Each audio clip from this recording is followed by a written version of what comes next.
Hi everybody, in this video I will give you a peek into my top secret notebook where I have some writing tips for how to write a how-to.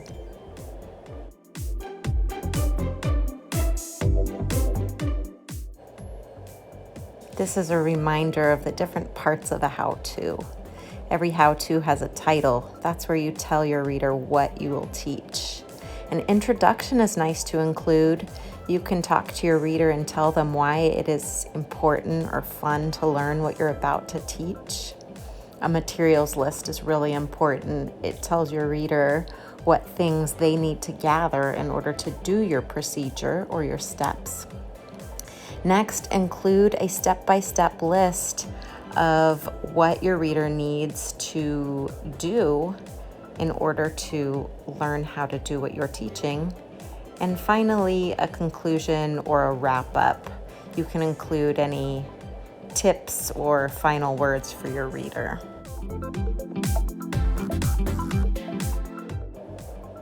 Here are a few tips for spicing up your how-to title. So you could take a title like How to Make a Bowl of Cereal and spice it up a little bit by bragging just a little bit. Try calling it How to Make the Best Ever Bowl of Cereal. Another way to spice up your title is to add a little twist. For example, instead of How to Ride a Bike, you could call it How to Ride a Bike with No Hands. And finally, be really specific. How to play soccer is a pretty big topic, but you could get a lot more specific by calling your how to kick a goal in soccer during the championships in double overtime.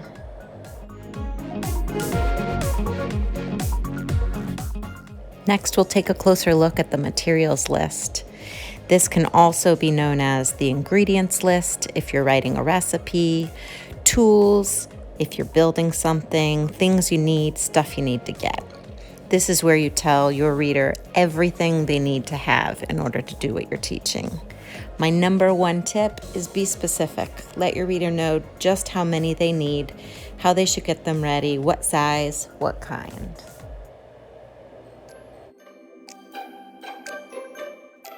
Next, start telling your reader what they have to do with clear and simple steps.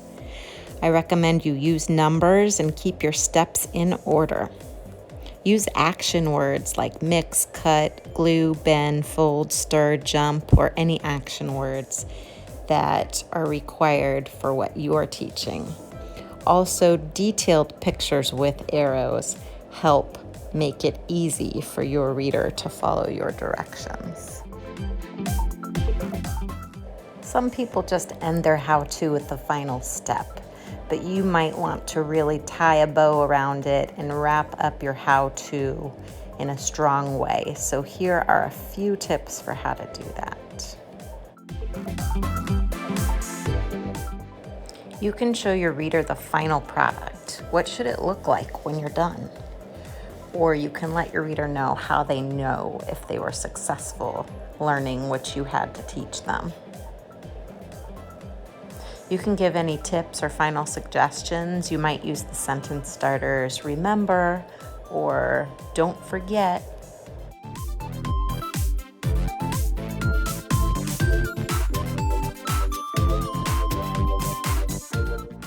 You can also include warnings for your reader.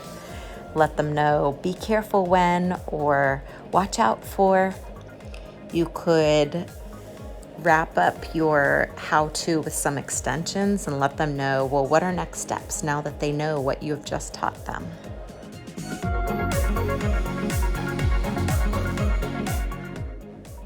If you would like some great creative inspiration for writing your own how-to, I recommend that you watch the video of the read aloud of this book, How to Bicycle to the Moon to Plant Sunflowers, a simple but brilliant plan in 24 easy steps by Mordecai Gerstein. Keep your eyes out while you're listening to this read aloud for all of the different parts of the how-to, and I hope you get super inspired to write your own.